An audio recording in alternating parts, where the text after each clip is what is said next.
Hello everyone, welcome to your very own favourite education channel dear school. आज हम क्या पढ़ने वाले हैं? तो आज हम क्लास 10 बायोलॉजी का most interesting, most attracting chapter students का जो होता है वो है हाउ डू ऑर्गेनिज्म रिप्रोड्यूस को स्टार्ट करने वाले हैं, जिसको आप रिप्रोडक्शन भी बोल सकते हो। सो स्टूडेंट इस चैप्टर के लिए वेट करते हैं पूरा साल भर, और टीचर क्लास में इसको थोड़ा सा काट फीट करके जो चीजें इसमें एक्सट्रीम्स पर हैं उन चीजों को रिड्यूस करके थोड़ा सा एलिमिनेट करके पढ़ाते हैं, जिससे स्टूडेंट्स को पूरा क्लैरिटी नहीं हो पाती है। लेकिन हम इस चैप्टर को बिल्कुल डिटेल में डिस्कस करेंगे। जो भी इंपॉर्टेंट चीजें इसमें आपके लिए जरूरी हैं या आपके एनसीईआरटीज में जो भी इंपॉर्टेंट चीजें दी गई हैं उन सारी ही चीजों को हम इसमें डिटेल बाय डिटेल डिस्कस करने वाले हैं। तो चलिए स्टार्ट करते हैं। स्टार्ट करने से पहले आप चैनल को सब्सक्राइब कर लीजिए। तो सबसे पहले जान लेते हैं कि रिप्रोडक्शन होता क्या है, मतलब कि ये रिप्रोडक्शन जो शब्द है इसका मतलब क्या होता है। तो भाई रिप्रोडक्शन एक प्रक्रिया होती है, एक प्रोसेस होता है जिसमें एग्जिस्टिंग ऑर्गेनिज्म, मतलब कि जो आज के समय में जो एग्जिस्टिंग ऑर्गेनिज्म है वो आपस में रिप्रोड्यूस करते हैं, मतलब कि आपस में मेट करते हैं, जिससे वो अपने ही जैसे ऑर्गेनिजम्स को जन्म देते हैं। तो चलिए सबसे पहले ये जान लेते हैं कि रिप्रोडक्शन होता क्या है। तो भाई रिप्रोडक्शन एक प्रक्रिया होती है। कैसी प्रक्रिया होती है? देखिए पढ़ते हैं। The process of production of new organisms from the existing organisms of the same species is called reproduction. मतलब कि एक ऐसा प्रोसेस होता है रिप्रोडक्शन जिसमें जो ऑर्गेनिज्म प्रेजेंट है वो आपस में मेट करके अपने ही जैसे, अपने ही स्पीसीज के ऑर्गेनिजम्स को जन्म देते हैं। समझ में आई बात? एग्जाम्पल के लिए आपके पेरेंट्स भी ह्यूमन बींग्स थे, उन्होंने मेट किया और आपको जन्म दिया। तो वो आपके मतलब आप अपने पेरेंट्स के जैसे ही दिखते हैं, मतलब कि आप भी इंसान ही हो। ठीक है, ऐसा तो नहीं होता है कि इंसान मेट करेंगे और इंसान कबूतर को जन्म देंगे, ऐसा तो नहीं होता है। इंसान अगर मेट कर रहे हैं तो इंसान को ही जन्म देंगे, छोटे से बेबी को जन्म देंगे। ठीक है, तो रिप्रोडक्शन एक ऐसा प्रोसेस होता है जिसमें अगर अपोजिट सेक्स के ऑर्गेनिजम्स रिप्रोड्यूस मेट करते हैं तो वो उनके जो स्पर्म है, गैमेट है, वो आपस में फर्टिलाइज होकर के जाइगोट का फॉर्मेशन करते हैं, और वो जाइगोट फिर आने वाले समय में धीरे धीरे एक पर्टिकुलर टाइम पीरियड के बाद बेबी के फॉर्म में इवॉल्व होता है और डिलीवरी होती है। तो उस बेबी को हम बोलते हैं ऑफस्प्रिंग। ठीक है, मतलब कि जो ऑर्गेनिज्म मेट कर रहे हैं उनको हम बोलते हैं पेरेंट्स, और जो बच्चा जन्म होकर के आएगा उसको हम बोलते हैं ऑफस्प्रिंग्स। ठीक है, तो बच्चा जो जन्म होकर के आएगा उसको हम ऑफस्प्रिंग बोलते हैं, और जिन लोगों ने मेट किया है उनको हम पेरेंट्स बोलते हैं। ठीक है, तो भाई अगर रिप्रोडक्शन ना होता तो शायद इस धरती पर जो ऑर्गेनिज्म देख पा रहे हैं उनमें से कोई भी आज ना होता, क्योंकि हर एक इंसान पर्टिकुलर एज के बाद तो मर ही जाता है। तो अगर जो पहले इंसान होंगे उन्होंने अगर रिप्रोडक्शन ना किया होता तो आज हम इतने सारे जो पृथ्वी पर लोग हैं, इंसान हैं, घूम रहे हैं, तो शायद उनमें से एक भी नहीं होता, क्योंकि वही तो सबसे पहले थे जिन्होंने रिप्रोडक्शन किया होगा, जिससे आज इतनी सारी जनसंख्या हो गई है। ठीक है, तो अगर रिप्रोडक्शन ना किया जाता तो इंसान की जो प्रजाति थी वो खत्म हो जाती। तो आप ऐसा भी बोल सकते हो कि रिप्रोडक्शन एक ऐसी प्रक्रिया होती है जिसमें कोई पर्टिकुलर स्पीसीज को रिस्टोर करके रखा जाता है। ठीक है, केवल इंसानों के लिए नहीं होता है, ये प्लांट्स के लिए भी होता है, दूसरे जानवरों के लिए भी होता है। ठीक है, अगर कोई किसी भी प्रजाति में इंसानों की या जानवरों की रिप्रोडक्शन की रेट कम हो जाए तो उनकी जनसंख्या में कमी आने लगेगी। धीरे धीरे उनकी जो लाइफ है, उनकी जो स्पीसीज है वो इंडेंजर होने लगेगी, और धीरे धीरे वो लुप्त हो जाएगी प्रजाति। ऐसा ही होता है, बिल्कुल होता है। तो भाई रिप्रोडक्शन एक ऐसा प्रोसेस होता है जिसके द्वारा हमारे जो ऑर्गेनिजम्स होते हैं वो अपनी स्पीसीज को, अपनी प्रजाति को बरकरार रखते हैं, उसको खत्म नहीं होने देते। अगर रिप्रोडक्शन की कमी हुई तो अगर उसकी रेट में कमी हुई तो धीरे धीरे जनसंख्या कम होने लगेगी, और हो सकता है कुछ समय के बाद, कुछ सालों बाद वो पर्टिकुलर स्पीसी खतरे में आ जाए, मतलब कि लुप्त होने की कगार पे आ जाए। लेकिन भाई इंसानों की तो इतनी ज्यादा पॉपुलेशन है, ठीक है, तो उसमें तो कोई फर्क पड़ने वाला नहीं है। तो अगर हम शॉर्ट में समराइज करें तो रिप्रोडक्शन एक ऐसा प्रोसेस होता है जिसमें नए ऑर्गेनिजम्स को जन्माया जाता है या उनका प्रोडक्शन किया जाता है एग्जिस्टिंग ऑर्गेनिजम्स के द्वारा। कैसे किया जाता है क्या प्रोसेस होता है वो हम आगे इस चैप्टर में पढ़ने वाले हैं, प्लांट्स का भी और ह्यूमन बींग्स का भी, ठीक है, या फिर आप बोल सकते हो एनिमल्स का, ठीक है। लेकिन नोट करने वाली बात यह है कि क्या रिप्रोडक्शन एक लाइफ प्रोसेस होता है? लाइफ प्रोसेस क्या होता है? तो भाई आप सबने फर्स्ट चैप्टर में आई थिंक पढ़ा होगा, मैंने अभी तक इस चैनल में नहीं पढ़ाया है, आगे आने वाले समय में हम इस चैप्टर को, लाइफ प्रोसेस वाले चैप्टर को भी कंटिन्यू करेंगे। बट लाइफ प्रोसेस क्या होता है? लाइफ प्रोसेस क्या आप नाम से ही समझ सकते हो, ऐसे प्रोसेसेस जिनके द्वारा आपकी लाइफ मेंटेन होती है। अगर वो प्रोसेसेस आपकी बॉडी में नहीं हो रहे हैं, नहीं आपकी बॉडी उनको अटेन कर पा रही है, तो आपकी लाइफ एग्जिस्ट नहीं कर सकती है। मतलब कि लाइफ प्रोसेसेस वो सारे के सारे प्रोसेस होते हैं जिनके द्वारा आपकी लाइफ मेंटेन रहती है। समझ में आई बात? और जनरली 4 ही लाइफ प्रोसेसेस होते हैं, जिसमें सबसे पहला होता है न्यूट्रिशन, फिर होता है रेस्पिरेशन, फिर होता है ट्रांसपोर्टेशन और फिर होता है एक्सक्रीशन, ठीक है। तो अगर आप इनमें से कोई भी एक ऐसा प्रोसेस इमेजिन करो कि अगर वो हमारी बॉडी में ना हो तो क्या आप जिंदा रह पाओगे? नहीं रह पाओगे ना। जैसे मान लीजिए आपकी बॉडी में रेस्पिरेशन नहीं हुआ तो भाई एनर्जी कहां से मिलेगी आपको, ठीक है, आप सांस कहां ले पाएंगे, ठीक है। तो ये जो चीजें होती है इनकी वजह से आपकी लाइफ अफेक्ट होती है। लाइफ अफेक्ट होने का मतलब है आप जीवित ही नहीं रह पाओगे अगर आपकी बॉडी में लाइफ प्रोसेसेस नहीं हो पाएंगे, ठीक है। इसीलिए लाइफ प्रोसेसेस किन बॉडीज में होते हैं? लिविंग बॉडीज में होते हैं, जो ऑर्गेनिज्म लिविंग थिंग्स होते हैं, ठीक है। आप सबने चैप्टर 1 में पढ़ा हुआ है। तो दिमाग लगाइए, क्या रिप्रोडक्शन भी एक लाइफ प्रोसेस होता है? क्वेश्चन आ सकता है, ठीक है, कि इनमें से आपको 4-5 ऑप्शन दे दिए जाएंगे, आपको पूछा जाएगा कि इनमें से लाइफ प्रोसेस कौन सा नहीं है या कौन सा है, ठीक है। तो चलिए इसके बारे में एनालिसिस करते हैं कि क्या रिप्रोडक्शन एक लाइफ प्रोसेस होता है। तो मैंने क्या बताया, लाइफ प्रोसेस का डेफिनेशन होता है कि ऐसे प्रोसेसेस जिनकी वजह से आपकी बॉडी मेंटेन रहती है, और अगर उनमें से एक भी प्रोसेस को इफेक्ट होता है, मतलब उनमें से कोई भी एक प्रोसेस अच्छे से नहीं हो पा रहा है या वो प्रोसेस नहीं हो पा रहा है, तो आपकी बॉडी खत्म हो जाएगी, मतलब कि आप मर जाओगे, आप जीवित नहीं रह पाओगे। तो क्या रिप्रोडक्शन ऐसी कोई चीज होती है? बिल्कुल भी नहीं। क्यों? क्योंकि भाई रिप्रोडक्शन एक ऐसा प्रोसेस होता है जिससे आप अपने ही जैसे ऑर्गेनिजम्स को बॉर्न करवाते हो, मतलब उनको जन्माते हो, ठीक है। अब ऐसा तो नहीं है अगर आप रिप्रोडक्शन नहीं करोगे तो आप मर जाओगे, ऐसा तो नहीं होता है। हाँ, कुछ समय बाद अगर सबके सब ऑर्गेनिजम्स रिप्रोड्यूस करना बंद कर देंगे तो वो स्पीसीज खत्म हो जाएगी, लेकिन ऐसा तो नहीं है कि आपके शरीर पे कोई हानि हो जाएगी, नहीं हो पाएगी। तो रिप्रोडक्शन एक लाइफ प्रोसेस नहीं है, लेकिन हाँ एक इंपॉर्टेंट क्रूशियल प्रोसेस होता है जिससे आप अपने ही जैसे ऑर्गेनिजम्स को रिस्टोर करते हो, ठीक है। तो अपने ही जैसे ऑर्गेनिजम्स को रिस्टोरेशन का प्रोसेस होता है रिप्रोडक्शन, ठीक है। लेकिन ये एक लाइफ प्रोसेस नहीं होता है, क्योंकि भाई जिनकी शादी नहीं होती है, ठीक है, या जो ब्रह्मचारी होते हैं, क्या वो मर जाते हैं? वो तो रिप्रोडक्शन नहीं करते हैं, है ना, वो तो ब्रह्मचारी होते हैं। तो क्या वो मर जाते हैं? नहीं मरते हैं ना। तो क्यों नहीं मरते हैं? क्योंकि भाई लाइफ प्रोसेस तो एक नेचुरल प्रोसेस होता है जो कि इंसान अपनी इच्छा से करते हैं, ठीक है। वो तो इंसान कह लो या एनिमल्स कह लो या फिर प्लांट्स कह लीजिए, कोई भी ऑर्गेनिजम्स अपनी इच्छा से करते हैं।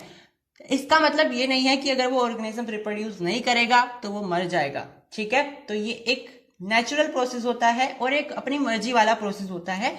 आप चाहे तो रिप्रोडक्शन कर सकते हो, नहीं तो नहीं कर सकते हो। तो एक लाइफ प्रोसेस नहीं है। लाइफ प्रोसेस तो मैंडेटरी होते हैं, लाइफ प्रोसेस तो आपकी बॉडी खुद ब खुद ही कर लेती है। अगर उनमें से एक आधा इफेक्ट होता है तो या तो आप बीमार हो जाते हो, अगर उनमें से एक आधा प्रोसेस नहीं भी हो रहा है तो आप मर जाओगे, ठीक है। तो लाइफ प्रोसेस का तो ये होता है, लेकिन भाई रिप्रोडक्शन कोई लाइफ प्रोसेस नहीं होता है। तो चलिए एक बार फिर से समराइज करते हैं। तो भाई रिप्रोडक्शन तो आपके समझ में आया है और ये भी समझ में आ गया कि ये लाइफ प्रोसेस क्यों नहीं होता है। बाकी पेरेंट्स कौन होते हैं, ऑफस्प्रिंग्स कौन होते हैं, इसको समझने के लिए ये हम पिक्टोरियल देखेंगे यहाँ पे रिप्रेजेंटेशन। मान लीजिए हमारे पास दो कोई ऑर्गेनिज्म है, एक ए है एक बी है, दोनों ने आपस में मेट किया है, ठीक है। प्लस का मतलब यहाँ पे मेट है। उन्होंने कोई ऑर्गेनिज्म बनाया सी, ठीक है। तो भाई ये जो ऑर्गेनिज्म है जो आपस में मेट कर रहे हैं, किस इंटेंशन से मेट कर रहे हैं? ताकि वो रिप्रोडक्शन कर सके। तो ऐसे में ये दोनों ऑर्गेनिजम्स पेरेंट्स कहलाएंगे, और जो ये ऑर्गेनिज्म उनके इस मेटिंग के बाद बनेगा उसको हम कहेंगे ऑफस्प्रिंग। यानी भाई सिंपल सी बात है, जो बच्चे होते हैं वो ऑफस्प्रिंग होते हैं और जो माँ बाप होते हैं वो पेरेंट्स होते हैं, ये तो सभी जानते हैं। चलिए, अब रिप्रोडक्शन के दो टाइप्स होते हैं। रिप्रोडक्शन के दो टाइप्स होते हैं। सबसे पहला टाइप होता है सेक्सुअल रिप्रोडक्शन और दूसरा होता है असेक्सुअल रिप्रोडक्शन। तो भाई ये कौन कौन से दो टाइप होते हैं, इनके क्या क्या फंक्शंस होते हैं, मतलब इनके बारे में हमें डिटेल में जानना है। तो चलिए इनके बारे में डिटेल में पता करते हैं। तो भाई जो एसेक्सुअल रिप्रोडक्शन का जो प्रोसेस होता है वो basically one parent reproductive process होता है। मतलब कि इसमें दो पेरेंट्स की जरूरत नहीं पड़ती है, सिंगल एक ही पेरेंट अपने आप ही अपने जैसे ऑर्गेनिजम्स को रिप्रोड्यूस कर सकता है बिना किसी दूसरे पेरेंट के इन्वॉल्वमेंट के। ठीक है, जैसे कि बहुत सारे प्लांट इस प्रोसेस का इस्तेमाल करते हैं। Most of the plant asexual reproductive होते हैं। वो किसी दूसरे प्लांट पे निर्भर नहीं रहेंगे कि भाई तुम डैडी बनोगे मैं मम्मी बनूंगी और फिर दोनों मिलकर के या अपने जैसे प्लांट्स को पैदा करेंगे, ऐसा नहीं होता है। मतलब बहुत सारे प्लांट्स में ऐसा भी होता है, लेकिन मोस्ट ऑफ द प्लांट्स जो होते हैं वो एसेक्सुअल रिप्रोडक्टिव ऑर्गेनिजम्स होते हैं। मतलब कि वो दूसरे प्लांट्स पर निर्भर नहीं रहते हैं अपने रिप्रोडक्शन के लिए। निर्भर नहीं रहते इन द सेंस कि एक सेल यहां से आएगा मेरी तरफ से, एक सेल तुम्हारा यहां से आएगा। ठीक है, समझ रहे हो ना? मतलब एक रिप्रोडक्टिव सेल मेरा आएगा, एक रिप्रोडक्टिव सेल तुम्हारा आएगा, फिर जाइगोट का फॉर्मेशन होगा, फिर फर्टिलाइज वगैरह होंगे, फिर जाइगोट का फॉर्मेशन बनेगा, फिर रिप्रोडक्शन, मतलब कि फिर उसके महीने चलेंगे 9 महीने, फिर बच्चा पैदा होगा। ऐसी चीजें नहीं होती हैं प्लांट्स में, मोस्ट ऑफ द प्लांट्स में। कुछ प्लांट ऐसे भी होते हैं जो कि सेक्सुअल रिप्रोडक्शन को शो करते हैं, उसको हम अभी पढ़ेंगे। लेकिन अभी समझ लीजिए एसेक्सुअल रिप्रोडक्शन। तो एसेक्सुअल रिप्रोडक्शन भाई केवल और केवल प्लांट्स में होता है, या फिर कुछ जैसे बैक्टीरिया हो गए। ठीक है, कुछ ऐसे ऑर्गेनिजम्स भी होते हैं जो कि यूनिसेलुलर होते हैं। ठीक है, उनमें भी ये प्रोसेस देखने को मिल जाता है। तो भाई एसेक्सुअल जो रिप्रोडक्शन होता है उसमें हमें दो पेरेंट्स की जरूरत नहीं पड़ती है, सिंगल पेरेंट भी इस प्रोसेस को कैरी आउट कर सकता है। लेकिन एनिमल्स में ये प्रोसेस नहीं होता है। मोस्ट ऑफ द एनिमल्स में, जो मल्टी सेलुलर एनिमल्स होते हैं उनमें ये प्रोसेस नहीं होता है, उनमें सेक्सुअल रिप्रोडक्शन होता है, क्योंकि उनके पास दोनों ही तरह के सेल्स नहीं होते हैं। ऐसा नहीं है मतलब वो आपस में रेप्लिकेट कर लेंगे। बेसिकली जो एसेक्सुअल रिप्रोडक्शन होता है ना वो रेप्लिकेशन से होता है, उसको हम आगे पढ़ेंगे। बट जो सेक्सुअल रिप्रोडक्शन होता है उसमें हमें दो अपोजिट सेक्स ऑर्गेनिजम्स जो चाहिए होते हैं, मतलब उनके हमें गैमेट्स चाहिए होते हैं। ठीक है, वो आपस में फिर मिलेंगे, जाइगोट का फॉर्मेशन करेंगे and the process goes on. तो सेक्सुअल जो रिप्रोडक्शन होता है उसमें आपको दो पेरेंट्स की जरूरत पड़ती ही पड़ती है।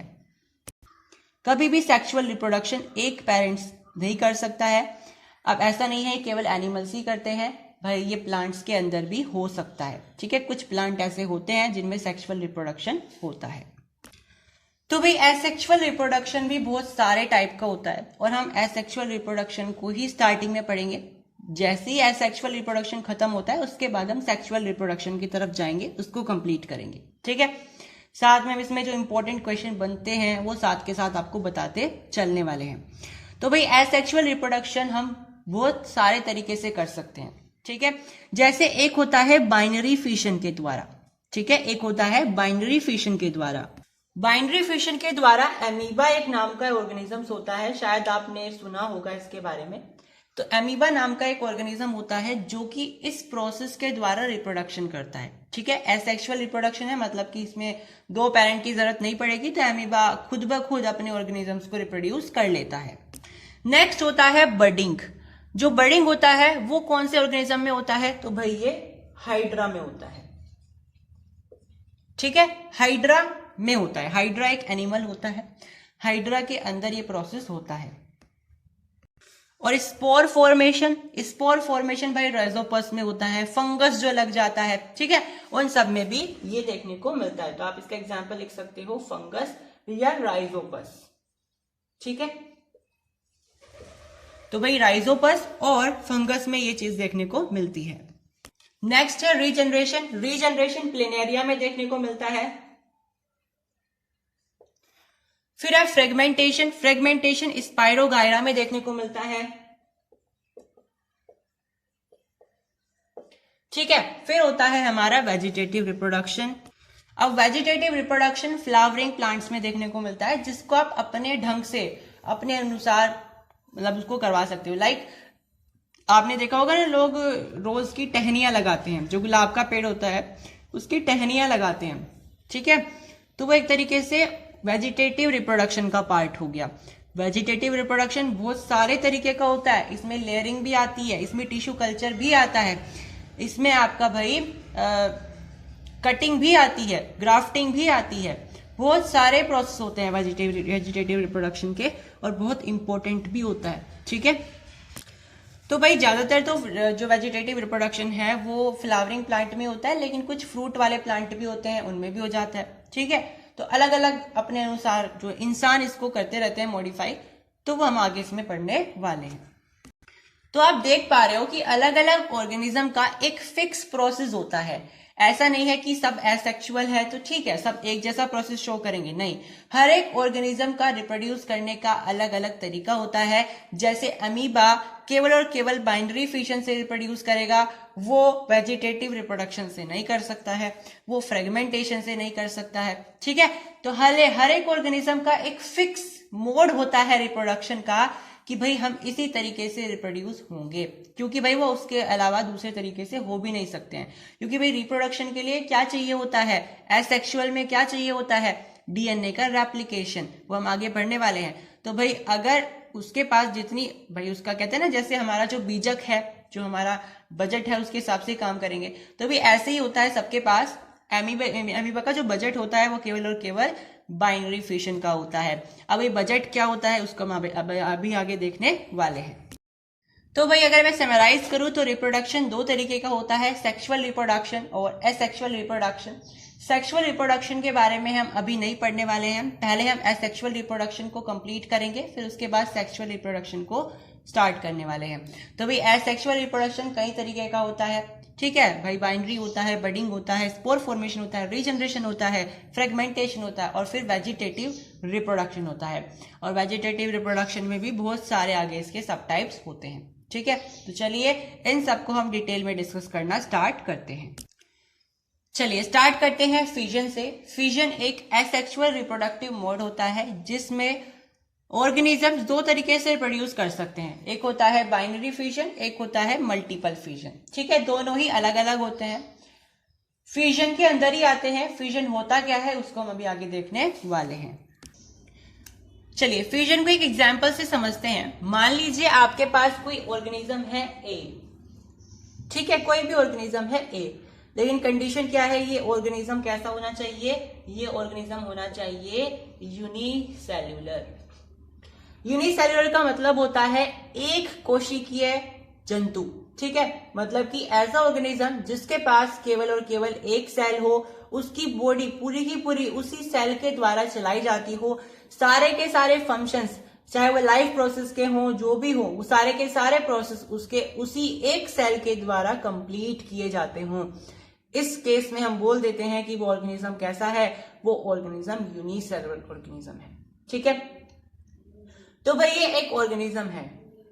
अब जब भी फ्यूजन होगा, फ्यूजन का मतलब होता है कि ये एक ऑर्गेनिज्म अपने आप को बहुत सारे पार्ट्स में स्प्लिट कर लेगा, ठीक है, बहुत सारे पार्ट में स्प्लिट कर लेगा।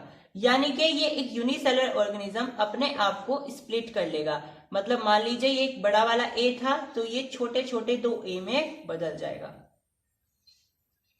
छोटे छोटे ए में बदल जाएगा। और याद रखना हमेशा एसेक्सुअल रिप्रोडक्शन में सबसे ज्यादा प्रोबेबिलिटी होती है कि जैसा माँ बाप बिल्कुल ऐसा ही बच्चा, ठीक है। सेक्सुअल रिप्रोडक्शन में क्या होता है, डीएनए रेप्लिकेशन में एरर आ जाता है, ठीक है। अभी हम देखेंगे डीएनए रेप्लिकेशन होता क्या है और इसमें एरर आना क्या होता है। लेकिन अभी के लिए समझ लीजिए कि एसेक्सुअल रिप्रोडक्शन में डीएनए रेप्लिकेशन में एरर सबसे कम आता है, और सेक्सुअल रिप्रोडक्शन जो होता है आपका उसमें सबसे ज्यादा आता है। और डीएनए रेप्लिकेशन में एरर आने का कारण, एरर आने का रिजल्ट होता है कि बच्चा अपने माँ बाप से थोड़ा सा अलग दिखने लगता है, ठीक है।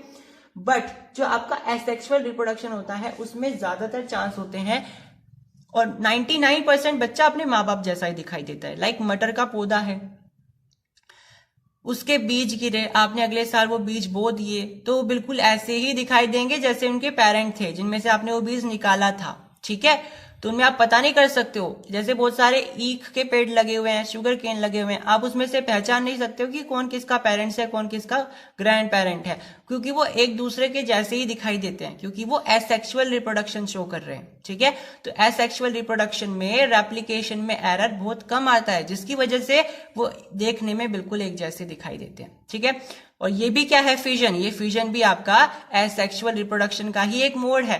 तो भाई ये जो आपका ए नाम का मैंने यूनिसेलुलर ऑर्गेनिज्म लिया है, ठीक है, यूनिसेलुलर ऑर्गेनिज्म लिया है, जब ये रेप्लिकेट होगा, मतलब कि फ्यूजन के द्वारा रिप्रोड्यूस होगा, स्प्लिट होगा, तो ये अपने जैसे ही ऑर्गेनिज्म को बनाएगा, जो कि बिल्कुल इसके जैसे ही देखने में लगेंगे। ठीक है, तो बेसिकली जब एक यूनिसेलुलर ऑर्गेनिज्म स्प्लिट हो जाए, अब वो कितने में स्प्लिट होगा, वो 2 में भी स्प्लिट हो सकता है। जैसे यहाँ पे ये पहला था, मतलब ये पेरेंट था, और ये 2 डॉटर सेल्स में जो है स्प्लिट हो गया, इनको हम बोलेंगे डॉटर सेल्स। ठीक है, ये स्प्लिट होकर के जो आए हैं इनको हम बोलेंगे डॉटर सेल्स। ठीक है, तो ये पेरेंट था और ये 2 डॉटर सेल्स में स्प्लिट हो गया। जरूरी नहीं है कि फ्यूजन में हमेशा एक ऑर्गेनिज्म 2 डॉटर सेल्स में ही टूटे, मल्टीपल में भी टूट सकता है। ठीक है, अगर वो 2 डॉटर सेल्स में टूट रहा है, इसका मतलब ये है कि वो बाइनरी फ्यूजन है। समझ में आई बात? तो भाई अगर कोई ऑर्गेनिज्म, यूनिसेलुलर ऑर्गेनिज्म स्प्लिट हो रहा है 2 डॉटर सेल्स में, इसका मतलब ये है कि वो रिप्रोडक्शन का प्रोसेस कैसा है, वो बाइनरी फ्यूजन का प्रोसेस है। अगर इसका वाइस वर्सा होता है, मतलब कि वो 2 के अलावा मल्टीपल डॉटर सेल्स में टूट रहा है, तो वो मल्टीपल फ्यूजन हो जाएगा। ठीक है, एग्जाम्पल के लिए यही ले लीजिए। और अब ये 2 के अलावा मल्टीपल ऑर्गेनिजम्स में मल्टीपल डॉटर सेल्स में टूट रहा है, स्प्लिट हो रहा है। मान लीजिए 5 में टूट रहा है, तो अब ये मल्टीपल हो गए, 2 से ज्यादा हो गए, तो इसका मतलब ये है कि अब ये मल्टीपल फ्यूजन का एग्जाम्पल हो गया। ठीक है, तो आई होप आपको समझ में आया बाइनरी फ्यूजन का मतलब। हमेशा बाइनरी फ्यूजन और मल्टीपल फ्यूजन दोनों ही, हमेशा जो फ्यूजन होगा वो यूनिसेलुलर ऑर्गेनिज्म के द्वारा होगा। फ्यूजन 2 तरीके से हो सकता है, बाइनरी भी हो सकता है, मल्टीपल भी हो सकता है। बाइनरी में क्या होगा, बस जो पेरेंट ऑर्गेनिज्म है वो 2 में स्प्लिट हो जाएगा, और मल्टीपल में 2 से ज्यादा में, मतलब मल्टीपल में टूट जाएगा। अच्छा, आपने गौर किया होगा कि यहाँ पर जो आपका ऑर्गेनिज्म था जिसको मैंने ए नाम दिया था, और जब वो अपने डॉटर सेल्स में टूट रहा था, तो क्या आपके मन में ये सवाल आया कि ये पेरेंट कहाँ गया? अगर आपके मन में सवाल आया है, यानी कि आपकी अच्छी ऑब्जर्वेशन है, तो भाई ये पेरेंट कहाँ गया? जी हाँ, ये पेरेंट ही तो बेचारा टूट करके अपने बच्चों में तब्दील हो गया।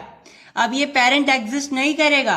ठीक है, तो भाई ये जो इसका पेरेंट था, ये अपने डॉटर सेल में जब टूटा, इसका मतलब ये उनमें टूट गया, मतलब उनमें स्प्लिट हो गया। अब ये नहीं बचेगा, अब बस यही होंगे, एग्जिस्ट करेंगे जो। ठीक है, यानी कि आप इसको ऐसे भी इमेजिन कर सकते हो, यहाँ पे माँ बाप भी ए ही है, बच्चे भी ए ही हैं, और आपस में बहन भाई भी ए ही है। समझ में आई बात? तो भाई इसकी डिसएडवांटेज भी आप यही बोल सकते हो फ्यूजन की, कि इसमें जो पेरेंट सेल होता है या पेरेंट जो होते हैं वो एग्जिस्ट नहीं करते हैं। जैसे ही वो बच्चों में टूटेंगे, अपने डॉटर सेल्स में टूटेंगे, वो लापता हो जाएंगे। क्यों हो जाएंगे लापता? क्योंकि भाई वही तो अपने बच्चों में टूटे हैं। ये ए ऑर्गेनिज्म था, अब ये स्प्लिट होकर के 2A में बदल गया है। अब ये एग्जिस्ट नहीं करेगा, बस ये एग्जिस्ट करेंगे। अब ऐसा होता क्यों है? डीएनए रेप्लिकेशन की वजह से। अब डीएनए रेप्लिकेशन समझते हैं कि डीएनए रेप्लिकेशन होता क्या है। चलिए, अब हम पढ़ने वाले हैं डीएनए रेप्लिकेशन। इसको स्टार्ट करने से पहले जल्दी से कमेंट सेक्शन में जाइए और डीएनए की फुल फॉर्म लिख करके बताइए। पॉज कर दीजिए वीडियो को और जल्दी से लिख करके बताइए कि भाई डीएनए की फुल फॉर्म होती क्या है। यस, आपने शायद लिख दी होगी and you are correct. DNA की फुल फॉर्म होती है डीऑक्सीराइबोन्यूक्लिक एसिड। अच्छा, इसमें होता है डीऑक्सीराइबोन्यूक्लिक एसिड। न्यूक्लिक एसिड का मतलब ये न्यूक्लियस में पाई जाती है सेल के। ठीक है, ये सेल के न्यूक्लियस में प्रेजेंट होती है, एक एसिड होती है। तो भाई ये आपके हो गया डीएनए, ठीक है, कुछ ऐसा ही दिखाई देता है जी। तो ये मान लीजिए वही एक एग्जाम्पल है जो मैंने आपको अभी बताया था ना कि एक ऑर्गेनिज्म था वो स्प्लिट हो गया था ए नाम का, इसको भी ए ही मान लो या आपको जो मानना है वो मान सकते हो। ये एक ऑर्गेनिज्म है और क्योंकि हमें डीएनए रेप्लिकेशन करनी है तो हमने इसके सेल के अंदर मेनली इस डीएनए को रिप्रेजेंट कर दिया, क्योंकि हम देखने वाले हैं कि सेल में डीएनए रेप्लिकेशन होता कैसे होता है, ठीक है। मेनली जो आपका यहाँ पे स्प्लिशन होता है, स्प्लिट हो गए ना ऑर्गेनिज्म, वो डीएनए रेप्लिकेशन की वजह से ही होते हैं। कैसे होता है डीएनए रेप्लिकेशन? मान लो अभी ये एडल्ट हो गया है, ठीक है। अब ऐसा तो नहीं जैसे ये बच्चा बनेगा वैसे ही रिप्रोडक्शन स्टार्ट कर देगा, पहले मैच्योर होगा ना ये, फिर इस मतलब एडल्ट हो जाएगा, मैच्योर होगा। जैसे ये एडल्ट होगा, मैच्योर होगा, ये अपने अंदर इस डीएनए को कॉपी कर लेगा। मतलब कि ये जो डीएनए है अभी एक दिखाई दे रहा है, ये टूट करके, ये एक फ्रेगमेंट है ऐसे, ये टूट करके दो फ्रेगमेंट में बदल जाएगा, ये कॉपी हो जाएगा। तो यहां पर ये कुछ ऐसा दिखाई देगा। समझ में आई बात? तो भाई ये आपका जो डीएनए है ये क्या हो गया, यहाँ पे कॉपी हो गया। मतलब कि पहले ऑर्गेनिज्म नहीं टूटेगा, धीरे धीरे होगा काम। पहले डीएनए रेप्लिकेट होगा, जैसे ही डीएनए रेप्लिकेट होगा उसके बाद आपका न्यूक्लियस डिवाइड होना स्टार्ट हो जाएगा। पहले डीएनए रेप्लिकेट होगा, कॉपी होगा, उसके बाद न्यूक्लियस डिवाइड होगा। मतलब कि जो आपका ये ऑर्गेनिज्म है इस तरीके से इसके दो न्यूक्लियस बन जाएंगे,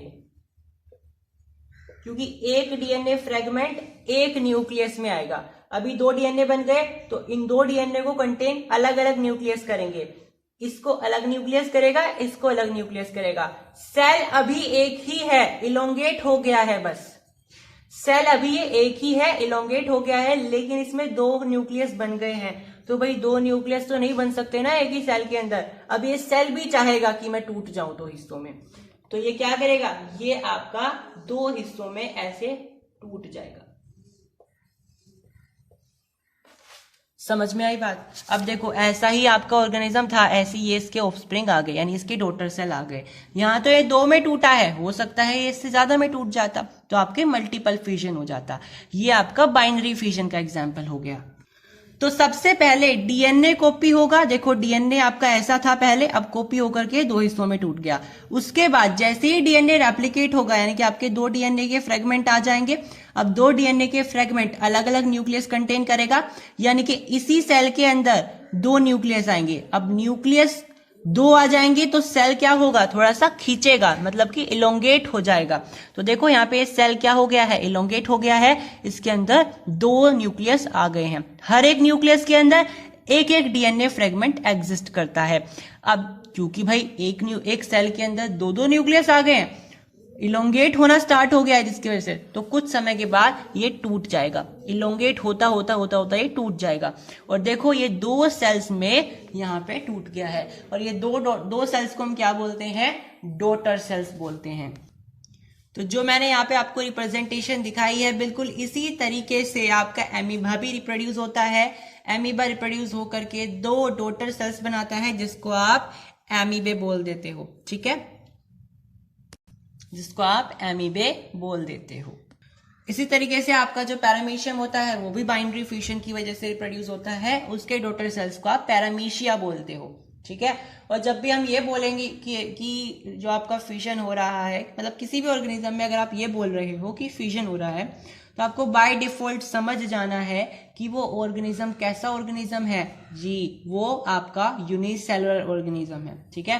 क्योंकि फ्यूजन कहाँ होता है, फ्यूजन आपका यूनिसेलुलर ऑर्गेनिज्म में होता है। फिर आपका आता है लिशमानिया, ठीक है। लिशमानिया बहुत इंपॉर्टेंट है, कभी कभी बोर्ड एग्जाम में पूछ लिया जाता है कि लिशमानिया की वजह से कौन सी बीमारी होती है। तो भाई लिशमानिया एक यूनिसेलुलर ऑर्गेनिज्म होता है। तो भाई लिशमानिया भी बाइनरी फ्यूजन से ही रिप्रोड्यूस होता है, जो मैंने अभी प्रेजेंटेशन बताई थी ना, उसी प्रेजेंटेशन से आपका लिशमानिया भी रिप्रोड्यूस होता है। मतलब आप बोल सकते हो ये लिशमानिया यूनिसेलुलर ऑर्गेनिज्म होता है, और ये दो हिस्सों में टूट जाता है, मतलब दो डॉटर सेल्स में टूट जाता है, ठीक है, क्योंकि बाइनरी फिशन शो कर रहा है तो इसका मतलब है दो डॉटर सेल्स में टूट जाएगा, ठीक है। दूसरी बात, ये एक पैरासाइट होता है और एक बीमारी को भी फैलाता है, जिस बीमारी का नाम होता है काला आजार या फिर ब्लैक फीवर। वेरी इंपॉर्टेंट, ये क्वेश्चन कभी कभी एमसीक्यू में पूछ लिया जाता है या केस स्टडी क्वेश्चन में भी आ सकता है कि लिशमानिया आपको कौन सी बीमारी फैलाता है, जिसका नाम होता है ब्लैक फीवर यानी काला बुखार या फिर काला आजार, ठीक है। अब देखो एक बहुत इंपॉर्टेंट बात, लिशमानिया के अंदर greater degree of organised structure होता है। इस चीज का मतलब क्या है, मैंने आपको बताया था एमीबा के बारे में, ठीक है। एमीबा के बारे में मैंने आपको बताया था, उसमें क्या होता है एमीबा में, एमीबा की जो शेप होती है वो बिल्कुल इर्रेगुलर होती है, उसको आप डिफाइन नहीं कर सकते, वो बिल्कुल इर्रेगुलर होती है। जैसे ये अभी मान लो बिल्कुल यूनिफॉर्म चीज में है, इसके पास कोई भोजन नहीं है, कुछ नहीं है, तो ये बिल्कुल ऐसी होती है। जैसे ही इसे कुछ भोजन दिखाई देगा, मतलब ये भोजन है, तो ये अपनी लेग्स को इस तरीके से रोटेट कर लेगी, थोड़ा सा कर्व बना लेगी। क्यों? क्योंकि यहाँ इसको थोड़ा सा एब्जॉर्व करने की कोशिश करेगी, फूड वैक्यूम का फॉर्मेशन यहाँ पे करेगी, ठीक है, फूड वैक्यूम का फॉर्मेशन यहाँ पे करने वाली है। फिर जैसे फूड को एब्जॉर्व कर लेगी, आगे चलने की कोशिश करेगी, फिर अपनी लेग्स को थोड़ा सा और मूवमेंट कराएगी। तो आप यहाँ पे देख पा रहे हो ये तीनों ही शेप आपस में डिफरेंट है और इर्रेगुलर है, वो अलग, यानी कि एमीबा की जो शेप होती है वो इर्रेगुलर होती है। समझ में आई बात?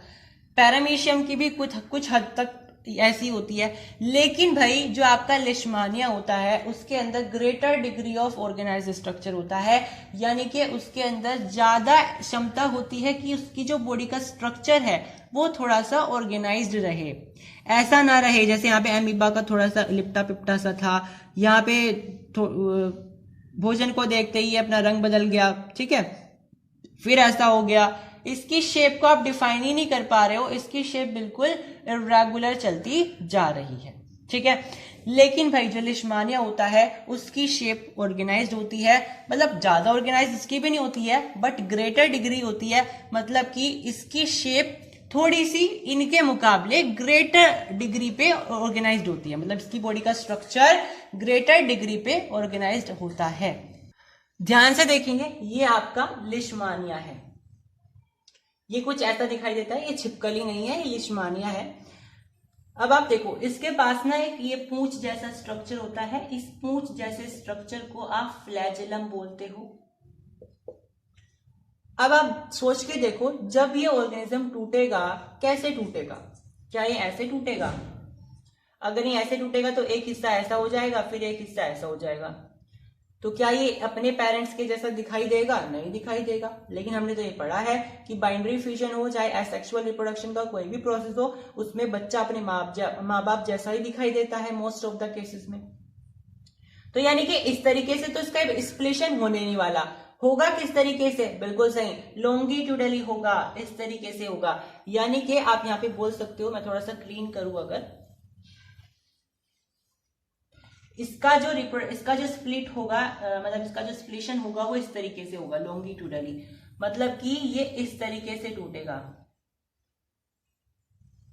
और फिर धीरे धीरे से इलोंगेट होना स्टार्ट हो जाएगा, ऐसे इसकी ज्योमेट्री बनने लगेगी और ये बिल्कुल अपने अपने माँ हो या इसकी बाप हो, जो भी हो उसके जैसा दिखाई देगा, ठीक है, क्योंकि एक ही सेल है, इसमें कौन माँ और कौन बाप, तो जो भी हो अपने पेरेंट सेल जैसा दिखाई देगा ये डॉटर सेल। तो इसके लिए इसे किस तरीके से टूटना पड़ेगा, किस तरीके से रेप्लिकेट होना पड़ेगा? लॉन्गिट्यूडली, ठीक है, इसलिए इसको लॉन्गिट्यूडली रेप्लिकेट होना पड़ेगा इस तरीके से। क्यों? ताकि इसकी ये पूंछ भी इसके अंदर आए, इसका जो फ्लैजेलम है वो भी इसके अंदर आ जाए।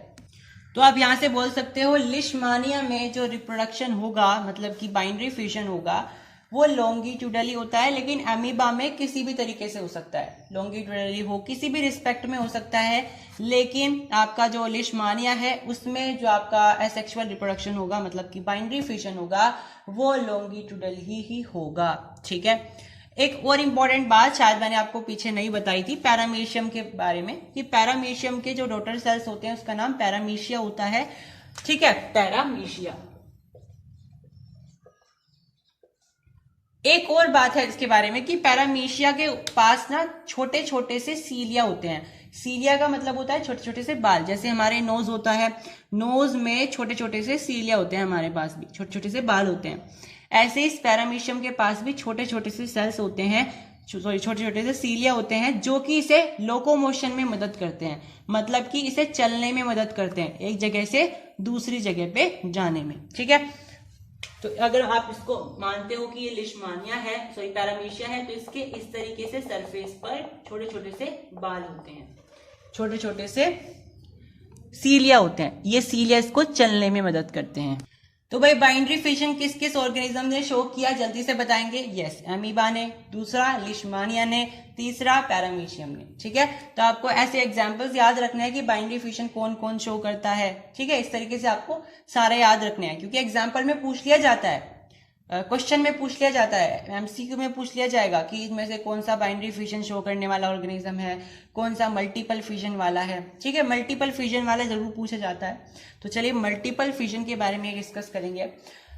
मल्टीपल फ्यूजन में मैंने जैसा कि आपको बताया, एक यूनिसेलुलर ऑर्गेनिज्म होगा और वो unicellular organism multiple daughter cells में टूट जाएगा। लाइक आपके पास एक ऑर्गेनिज्म था ए, अब वो मल्टीपल डॉटर सेल्स में टूट गया था, ये ए, ये ए, ये ए, ये ए। ठीक है, इस तरीके से ये मल्टीपल डॉटर सेल्स में टूट गया था। इसको हम क्या बोलते थे? बिल्कुल सही, मल्टीपल, या फिर आप बोल सकते हो मल्टीपल फ्यूजन। तो भाई मल्टीपल फ्यूजन किस तरीके से होता है, इसको हम एग्जांपल से समझते हैं। तो कुछ यूनिसेलुलर ऑर्गेनिज्म, मतलब कि सिंगल सेल्ड ऑर्गेनिजम्स, जब भी अपनी अनफेवरेबल कंडीशंस पे आते हैं, मतलब कि जैसे मान लीजिए उन्हें थोड़ा सा कैसा क्लाइमेट चाहिए, थोड़ा सा ह्यूमिड चाहिए, मतलब कि थोड़ा थोड़ा सा गर्माहट हो, थोड़ी थोड़ी सी नमी हो, ऐसा चाहिए। लेकिन थोड़ा सा उनके हिसाब से थोड़ा सा गड़बड़ा गया है फेवरेबल कंडीशन। ठीक है, मतलब उनकी अनफेवरेबल कंडीशन आ गई है जो कि उनको पसंद नहीं है। हो सकता है बहुत ज्यादा ठंड हो गई है, हो सकता है बहुत ज्यादा गर्मी हो गई है। तो वो क्या करते हैं, अपने आप को प्रोटेक्ट करते हैं। ठीक है, अपने आप को प्रोटेक्ट करते हैं। मान लीजिए ये वो कोई ऑर्गेनिज्म है, अपने आप को प्रोटेक्ट करने के लिए जैसे ठंड हो जाती है तो हम क्या करते हैं, अपने ऊपर कंबल ओढ़ लेते हैं। उसी तरीके से ये अब ऑर्गेनिज्म अपने ऊपर एक लेयर बना लेता है और उस लेयर को हम सेस्ट कहते हैं। ठीक है, सेस्ट कहते हैं। तो ये जो लेयर है, ये इस ऑर्गेनिज्म के जो ऊपर बनी हुई है, ये इसकी प्रोटेक्टिव लेयर होती है, जो कि इसे अनफेवरेबल कंडीशन से बचाती है। ठीक है, ये इसको प्रोटेक्ट करके रखती है। समझ में आई बात? अब जैसे ये इसके ऊपर सिस्ट बनी, ये एक तरीके से कवर हो गया। अब जैसे ये कवर हुआ ना, इसके अंदर जो न्यूक्लियस था वो डिवाइड होना स्टार्ट हो जाएगा। ये न्यूक्लियस दो न्यूक्लियस में टूटेगा तो दो डॉटर सेल बन जाएंगे, फिर ये दो डॉटर सेल चार में टूटेगा, फिर ये चार बन गए, मतलब दो में टूट गया मान लो, फिर ये दो में टूटा, फिर ये दो में टूटा। अब इस पूरे के पूरे ऑर्गेनिज्म के सिस्ट के अंदर मल्टीपल डॉटर सेल्स की फॉर्मेशन हो गई, मल्टीपल डॉटर सेल्स की फॉर्मेशन हो गई।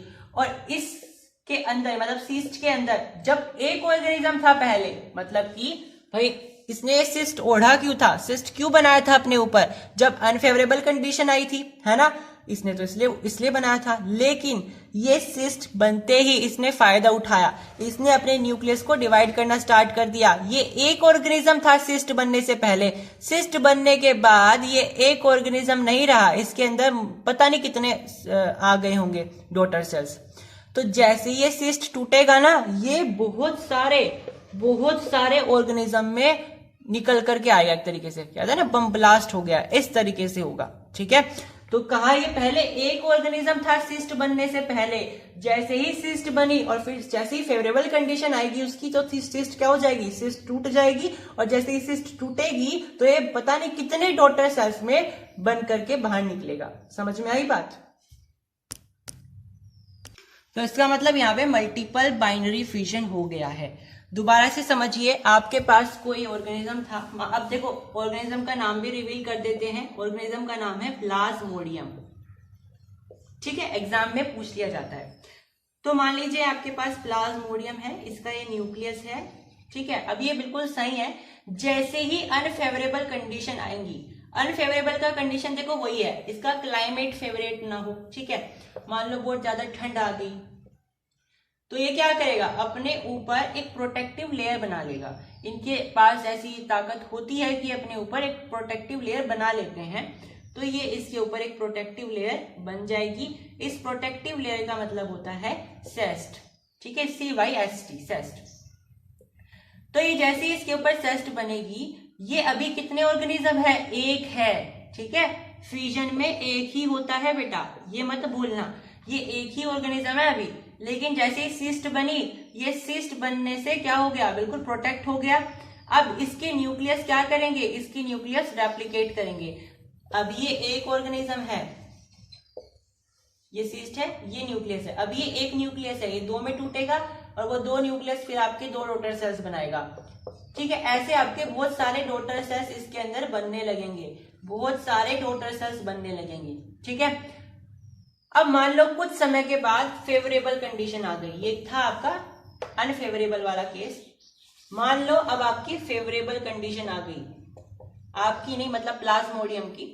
तो अनफेवरेबल आ गई तो इसे सिस्ट की क्या जरूरत, सिस्ट की क्या जरूरत, भाई आप ठंड में ही तो कंबल ओढ़ते हो, ऐसे इसने अब यहाँ पे कंबल ओढ़ा मतलब सिस्ट ओढ़ा। जैसे इसकी फेवरेट कंडीशन आई, मतलब कि उसे जरूरत नहीं है सिस्ट की, तो ये सिस्ट को उतार देगा।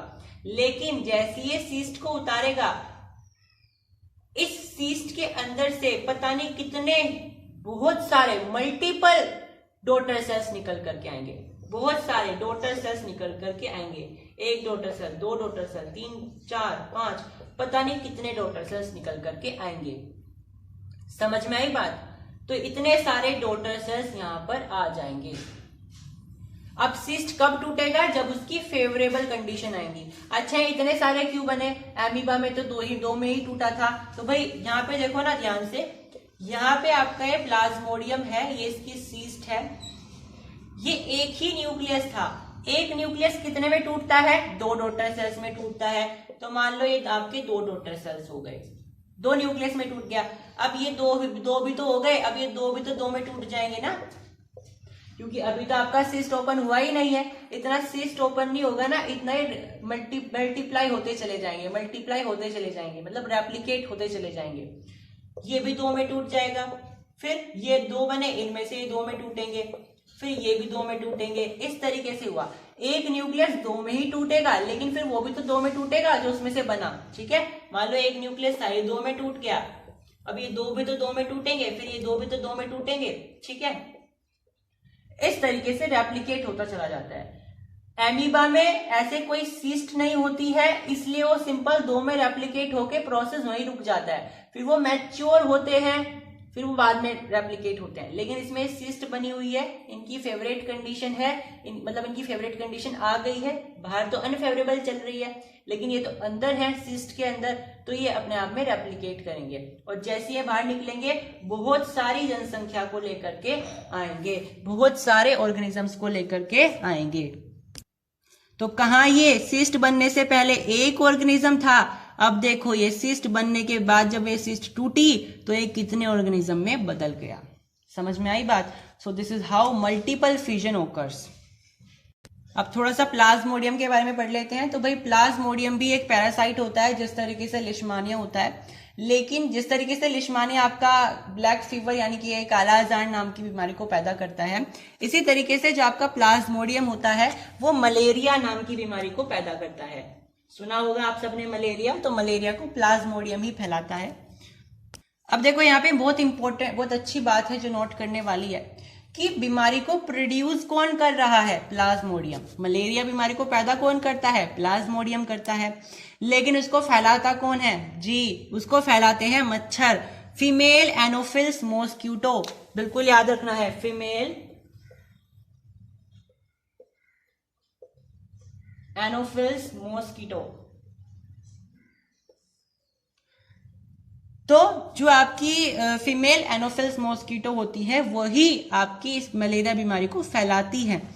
प्रोड्यूस कौन करता है, प्रोड्यूस करते हैं आपके प्लाज्मोडियम, लेकिन उसको फैलाता कौन है इंसानों में? उसको फैलाता है ये फीमेल एनोफिल्स मॉस्किटो, ठीक है।